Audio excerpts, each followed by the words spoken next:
कुछ नई तरह की चीजों को लेकर के आया था, सामाजिक रूढ़ियों का, बंधनों का, तमाम तरह की चीजों का उसने विरोध किया।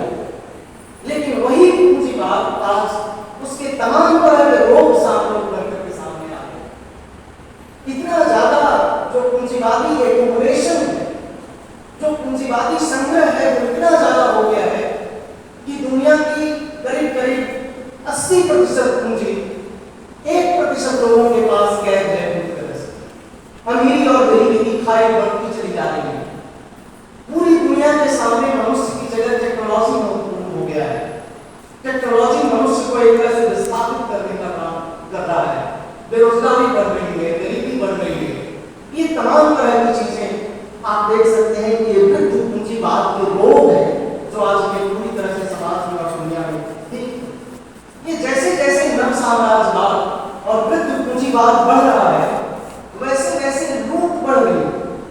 ये लूट संसाधनों की, प्राकृतिक संसाधनों, ये लूट हमारी और आपकी सार्वजनिक संपत्तियों, आपने देखा होगा कि पिछले दौर में किस तरह से सारी सार्वजनिक चीजों को बेचा जाता है, रेलवे से लेकर के और सारे के सारे प्रोग्राम तक किस तरह से बेचे जा रहे हैं।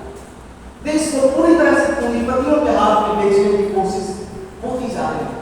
जंगल से लेकर के पहाड़ तक सब कुछ बेचा जा रहा है, नदियों तक को बेचा जा रहा है।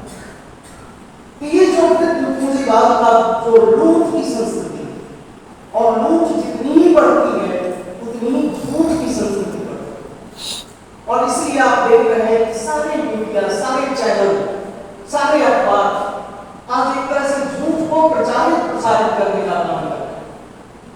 और इस झूठ को एक तरह से स्थापित करने के लिए आज कहा जाता है कि यह उत्तर सत्य का दौर है।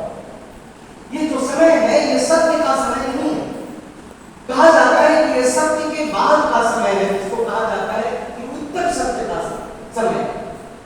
आज सत्य को ढूंढना, सत्य को पहचानना ये बहुत मुश्किल काम है। और मुझे लगता है कि ऐसे ही समय में जब सब कुछ धुएं से भरा हुआ है, जब सब कुछ धुंध से भरा हुआ है, ऐसे लूट और झूठ के समय में, ऐसे पूरी तरह से मीडिया पर एक तरह से एकाधिकार के दौर में मुझे लगता है कि साहित्य की, संस्कृति की काफी जरूरत। देश में आप एक तरफ देख रहे हैं कि पूंजीपतियों की संपत्ति बहुत तेजी के साथ बढ़ रही है, तो दूसरी तरफ बेरोजगारी उसी तेजी के साथ बढ़ रही है, गरीबी उसी तेजी के साथ बढ़ रही है, सेक्स उपभोक्तावाद की संस्कृति किस तरह से बढ़ रही है इस देश में। और इन सबों के साथ साथ जो सांप्रदायिक उन्माद, एक खास तरह की